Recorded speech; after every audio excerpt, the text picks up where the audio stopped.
rajin membaca dan merenungkan firman Tuhan. Baik, sama-sama kita lihat dalam kitab Yakobus pasal yang kelima, ayat 14 sampai dengan ayat yang ke-18. Saya akan memulainya dengan membacakan ayat yang genap, dan kekasih Tuhan akan melanjutkan dengan membacakan ayat yang ganjil. Di bawah perikop mengenai sumpah dan doa untuk orang sakit. Kalau ada seorang di antara kamu yang sakit, baiklah ia memanggil para penatua jemaat supaya mereka mendoakan dia serta mengolesnya dengan minyak dalam nama Tuhan. Dan yang lahir dari iman akan menyelamatkan orang sakit, dan Tuhan akan menyelamatkan dia, dan jika ia telah berdosa, maka dosanya itu akan diampuni. Karena itu hendaklah kamu saling mengaku dosamu dan saling mendoakan supaya kamu sembuh. Doa orang benar bila dengan yakin didoakan sangat besar kuasanya. Elia adalah manusia biasa sama seperti kita, dan dia telah bersungguh-sungguh berdoa supaya hujan yang turun, dan hujan pun tidak turun di bumi selama 3 tahun dan 6 bulan. Bersama-sama 1-2 ya. Lalu ia berdoa pula, dan langit menurunkan hujan, dan bumi pun mengeluarkan buahnya. Baik, kekasih Tuhan, tema firman Tuhan malam hari ini yaitu doa yang berkuasa. Amin. Jadi sebagai umat Tuhan, sebagai orang Kristen, orang-orang yang percaya kepada Kristus, tentunya doa itu adalah sesuatu yang penting bagi kita. Sebagai orang percaya kita harus selalu berdoa. Kenapa? Karena kita tahu bahwa dengan doa maka kita bisa berkomunikasi dengan Tuhan. Kita bisa bercakap-cakap dengan Tuhan. Dan apa yang menjadi kerinduan di hati kita, apa yang menjadi pergumulan hidup kita, itu kita bisa bawa ke hadirat Tuhan melalui doa kita. Karena itu setiap orang percaya, orang Kristen, jangan pernah lupa berdoa. Karena doa itu adalah napas hidup kita. Amin. Jadi kalau saudara tidak berdoa, itu artinya saudara punya napas sudah mau hilang. Jadi yang masih suka berdoa, katakan amin. Yang setiap hari dia tidak pernah lupa berdoa, katakan saya. Nah, saudara yang dikasih oleh Tuhan, dikatakan di ayat yang ke-14 begini. Kalau ada seorang di antara kamu yang sakit, baiklah ia memanggil para penatua jemaat supaya mereka mendoakan dia serta mengolesnya dengan minyak dalam nama Tuhan. Mengapa dikatakan pergilah memberitahukan itu kepada para penatua?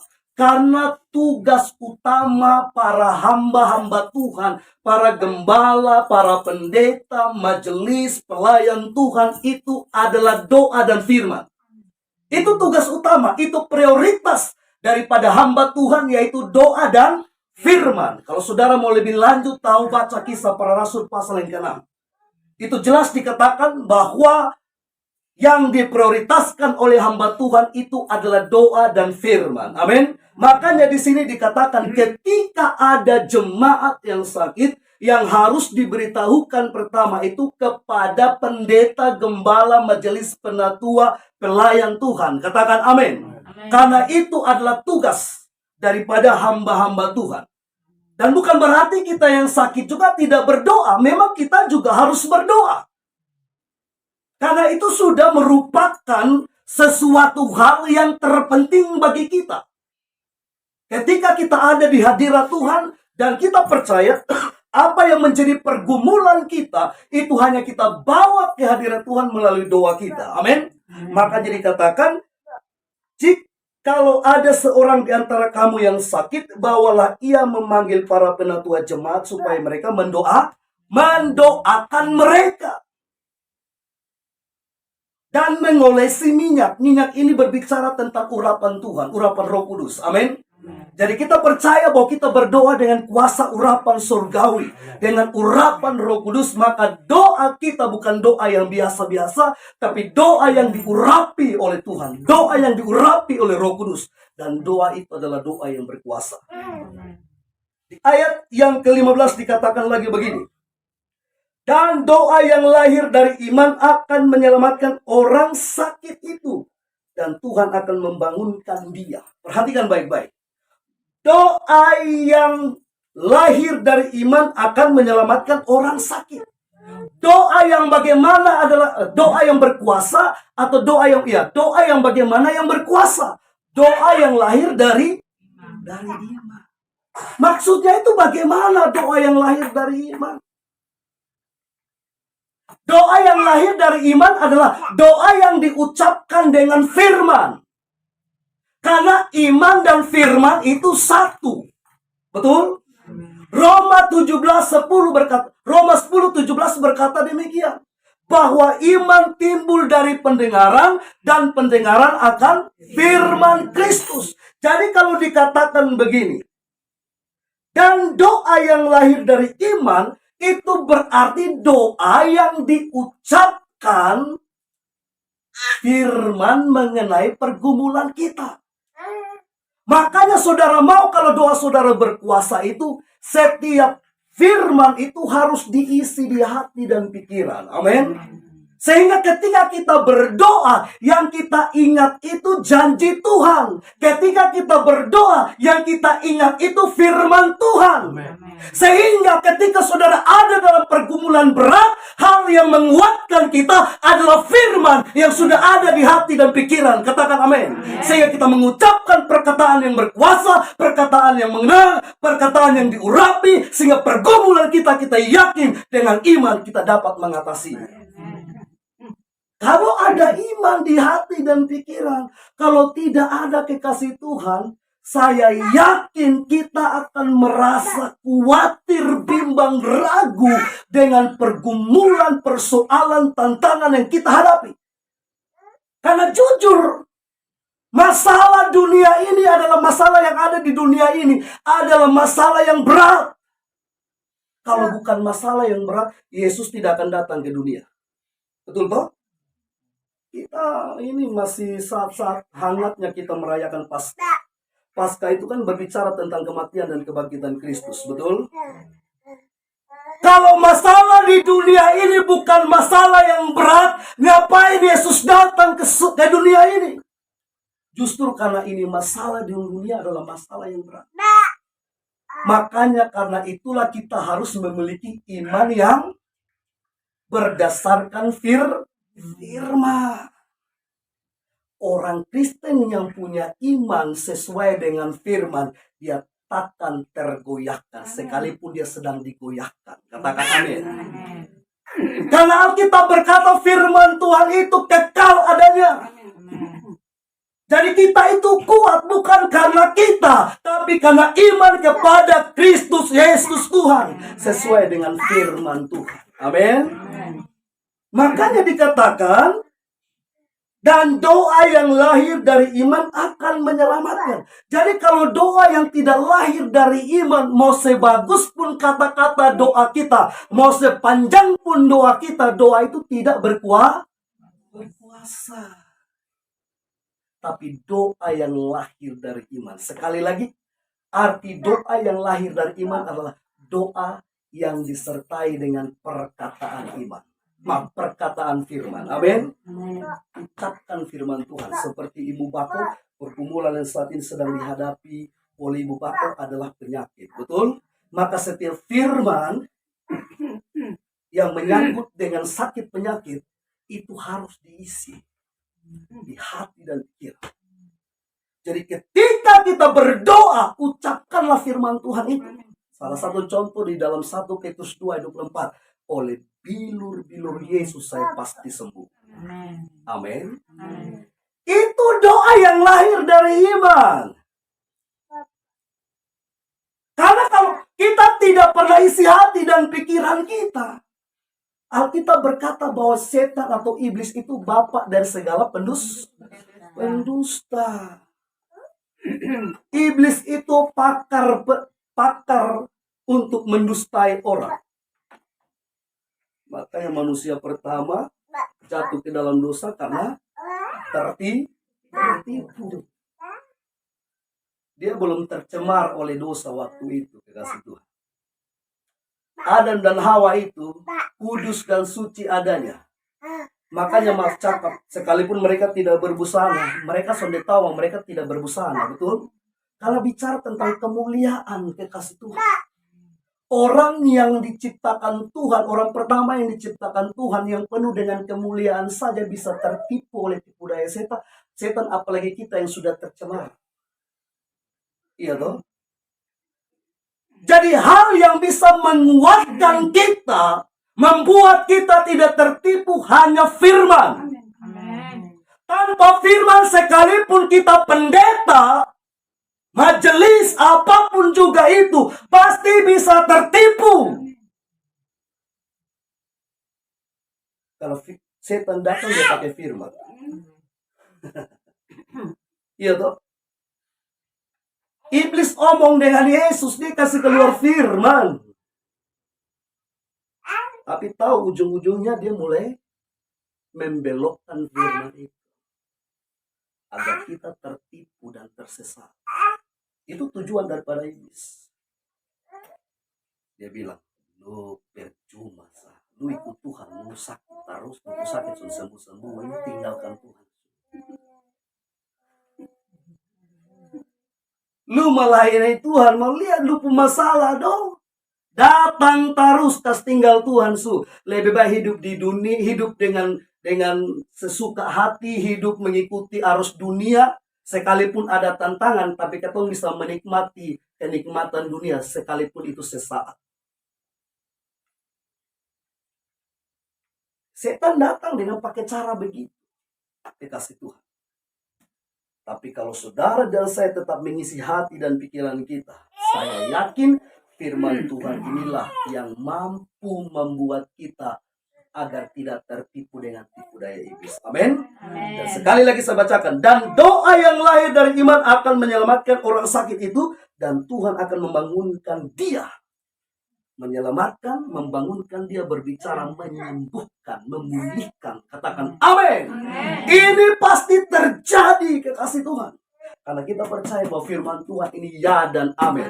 Seberat apapun masalah kita, sebesar apapun tantangan yang kita hadapi, kalau Tuhan turun tangan sebesar apapun itu, pasti dapat Tuhan kerjakan untuk melakukan perkara yang besar bagi kita. Amin.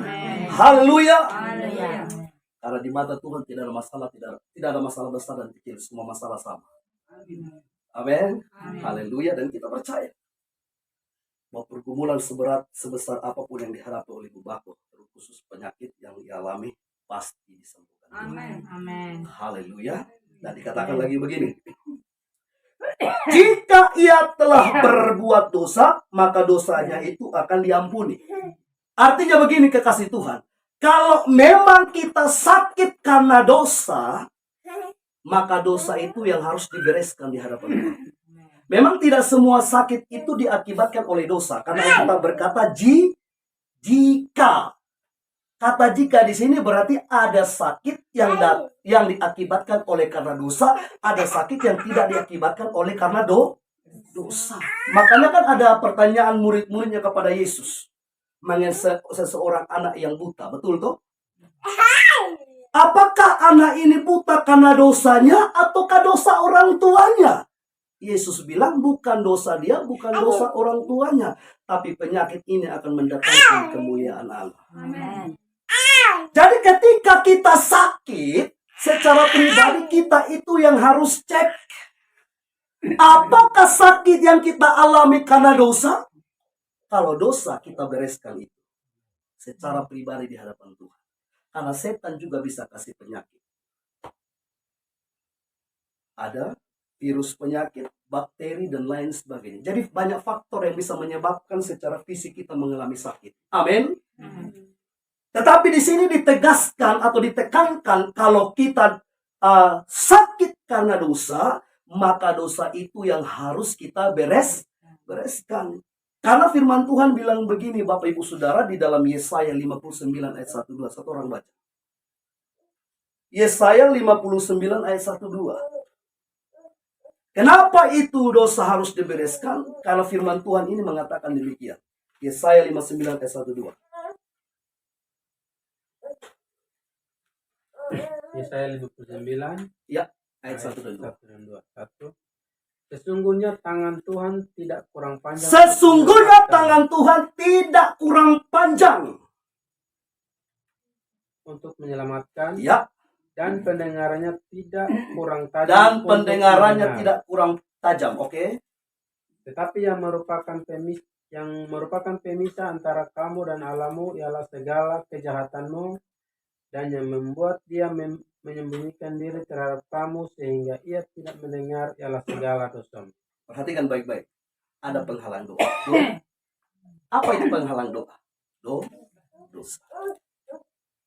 Jadi kalau Yakobus bilang kita sakit karena dosa, maka dosa itu harus dibereskan di hadapan Tuhan.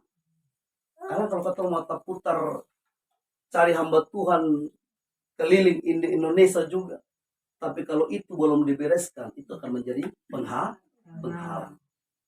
Kalau sakit karena dosa, sakit karena bakteri, virus, pergi ke dokter, selesai. Dokter kasih beres itu. Sakit karena setan, jangan pergi mana-mana, datang pada hamba Tuhan. Haleluya. Dia perintahkan penyakitnya pergi. Katakan amin. Amin. Jadi Tuhan itu sudah kasih bidangnya masing-masing. Makanya kalau saudara orang Kristen sakit, mau ke dokter, silakan pergi ke dokter. Tidak masalah itu. Juga tidak dosa. Karena pengetahuan dokter itu datang dari siapa? Dari Tuhan. Amin. Salah atau tidak seseorang punya cita-cita jadi seorang politik? Tidak salah tuh. Karena namanya ilmu, pengetahuan itu datang dari Tuhan. Politik kan ilmu politik, betul? Ilmu hukum, ilmu teologi, bahkan ilmu kedokteran. Yang disebut dengan ilmu itu berasal dari Tuhan. Kecuali ilmu kejahatan. Ya, ilmu hitam, ilmu setan itu tidak datang dari Tuhan. Kita sudah tahu sumbernya dari mana. Amin. Tapi saudara perhatikan di sini. Dan jika ia telah berbuat dosa yang mengakibatkan dia sakit itu, kekasih Tuhan dikatakan begini, maka dosanya itu akan diampuni. Kalau kita sungguh-sungguh mengaku dosa dan pelanggaran kita, Tuhan itu pasti mengampuni. Coba 1 Yohanes 1 ayat 9. 1 Yohanes 1 ayat 9. 1 Yohanes 1 ayat 9 dibaca. Jika kita mengaku dosa kita, Jika kita mengaku dosa kita, maka ia adalah setia dan adil, maka dia adalah setia dan adil. sehingga akan mengampuni segala dosa Tuhan akan mengampuni segala dosa kita. dan menyucikan kita dari segala Menyucikan. kejahatan. Amin. Tuhan tidak hanya mengampuni dosa, tetapi menyucikan kita dari segala kejahatan. Itu baiknya Tuhan kita. Makanya di ayat 16 dibilang begini, karena itu hendaklah kamu saling mengaku dosa.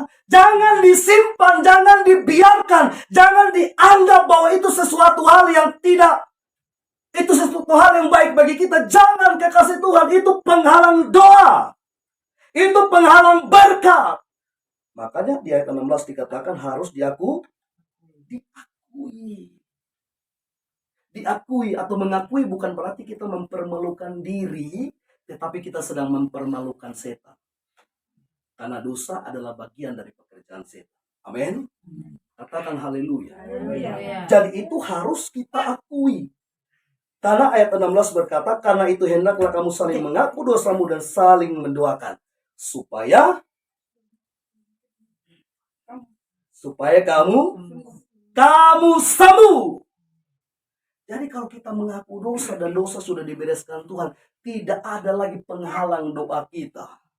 Ketika kita berdoa, doa kita sampai langsung ke surga. Amin. Tuhan mendengar, menjawab doa kita. Karena dikatakan, supaya kamu sembuh. Lanjut.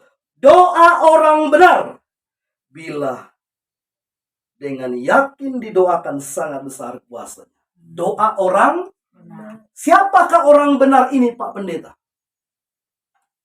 Yang dimaksudkan dengan orang benar di sini adalah orang-orang yang melakukan kehendak Allah.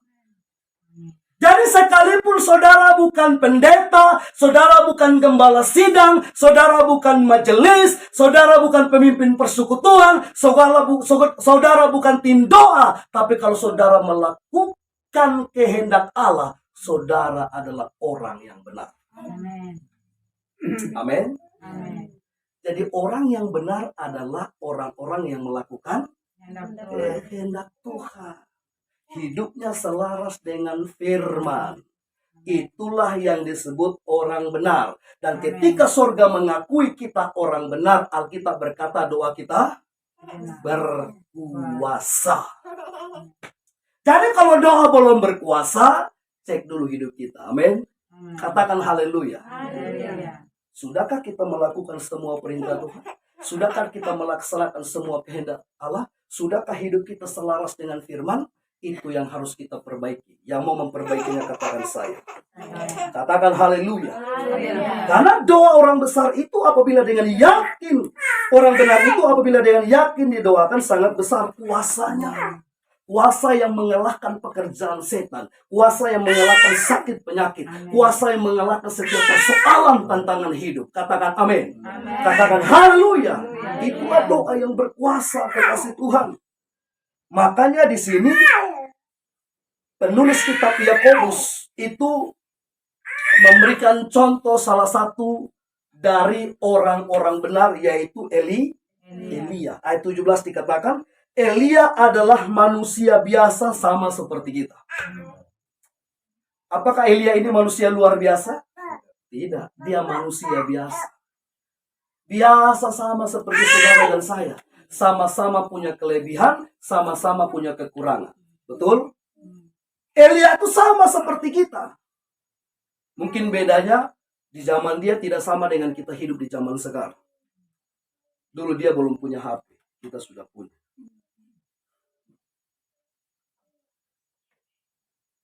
Tidak tahu dulu di pakaian ke mana, kita sudah bergayanya luar biasa. Amin. Tapi yang namanya manusia kita sama. Elia adalah manusia biasa sama seperti kita dan ia telah bersungguh-sungguh berdoa. Dia sungguh-sungguh berdoa. Berapa kali Elia berdoa? Kekasih Tuhan. Sampai hujan itu datang. Kalau kita pelajari di dalam perjanjian lama memang secara eksplisit 7 kali. Tapi saya mau bilang kepada kita, Elia berdoa sampai mendapatkan jawaban doa. Amin. Kapan Ibu Bako selesai berdoa untuk pergumulan sakit? Sampai Ibu Bako sembuh. Itulah jawaban. Jadi kalau kita berdoa terus belum dapat jawaban, jangan putus asa, jangan putus harapan.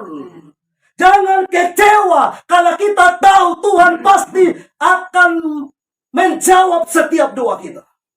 Makanya di dalam kitab Injil dikatakan, jangan jemu-jemu berdoa.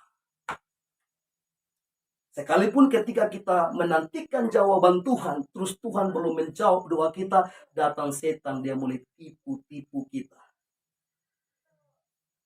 Dia bilang, lu mau berdoa juga, lu mau puasa juga, lu mau cungkir balik juga, karena pun lu pun doa soalnya dijawab Tuhan. Jangan terpengaruh. Amin.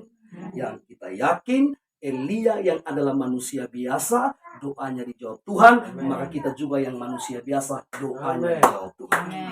Sekali lagi, kapan selesainya Elia? Berapa lama Elia berdoa? Sampai doanya dijawab? Jawab Tuhan. Sama dengan saudara dan saya. Jangan pernah berhenti berdoa sampai jawaban doa kita terima. Amin. Ayat 18 dikatakan, lalu ia berdoa pula dan langit menurunkan hujan dan bumi pun mengeluarkan buahnya.